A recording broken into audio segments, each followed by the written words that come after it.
အားလုံးပဲမင်္ဂလာပါကဲမတွေ့တာကြာပြီဗျာသမင်းစားကြပါဦးဒီနေ့ကတော့ဒီမှာငါးကြော်ချက်ဒါပဲပြီးတောင်ကြော်ဒါအချင်းရင်ကင်မွန်းကျင်နဲ့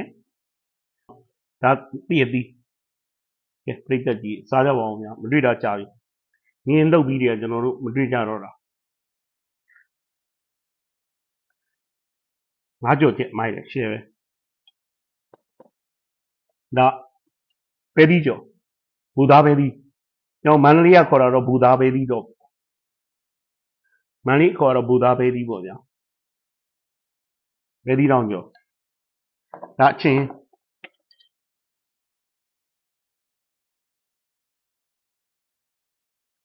ကင်မွန်းကျင်နဲ့ကျွန်တော်တို့ဟိုပါပေါ့ဗျာဟော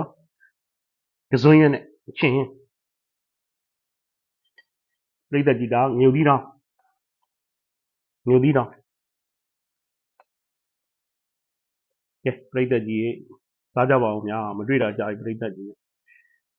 ငါးကြော်ချက်လေးနဲ့ကဲပြိတ္တကြီးဦးဖျားဖျားလေးကျွန်တော်ကျွေးပါတယ်ကဲပြိတ္တကြီးစားကြပါဦးများကဲပြိတ္တကြီးကျွန်တော်ဆွဲ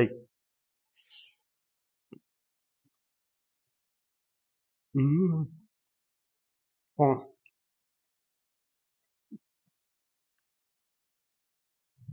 နော်ကင်မွန်းကျင်နဲ့ကစွန်းရက်နဲ့အချင်းကောင်း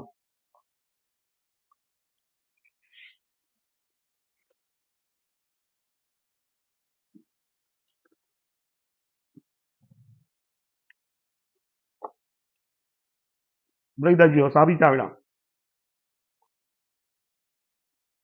ငင်းကြီးလှုပ်ပြီးသွားတယ်ကျွန်တော်လည်းဗီဒီယိုမရိုက်ဖြစ်တော့အားနာတယ်ပြည်သူတွေကိုဒုက္ခရောက်နေတဲ့လူတွေကိုအဲ့နဲ့ကျွန်တော်လည်းမရိုက်ဖြစ်တော့ကျွန်တော်ကိုယ်တိုင်လည်းနေကိုခံစားလိုက်ရတော့ကြောက်သွား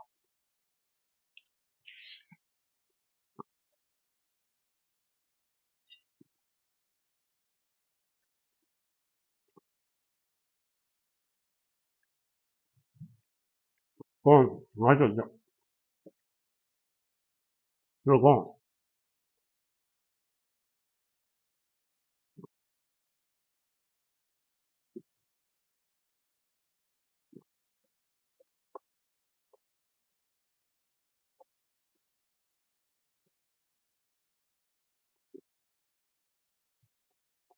သဘာဝဘေးအန္တရာယ်နေရတော်တော်ကြောက်ဖို့ကောင်း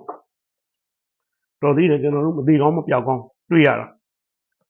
အဲ့ဒီကလှုပ်တဲ့ချိန်တော့ကျွန်တော်တို့ထွက်လို့မရအောင်အိမ်မှာတကားအထက်အောက်ဒီလိုခုံနေတော့တကားဆွဲဖွင့်လို့မရအောင်ကြောက်စရာကောင်းတော်သေးတယ်ရတနာသုံးပါးဂုံကျေးဇူးကြောင့်ဘာမှမဖြစ်တာပဲကံကောင်း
ကျွန်တော်ဗီဒီယိုကိုအဆုံးထိကြည့်ပေးကြတယ်ပရိသတ်တယောက်ချင်းစီတိုင်းကိုကျေးဇူးအထူးတင်ပါတယ်ကျွန်တော်တို့နောက်ဗီဒီယိုတွေမှာပြန်တွေ့ကြမယ်အားလုံးပဲ bye bye see you next video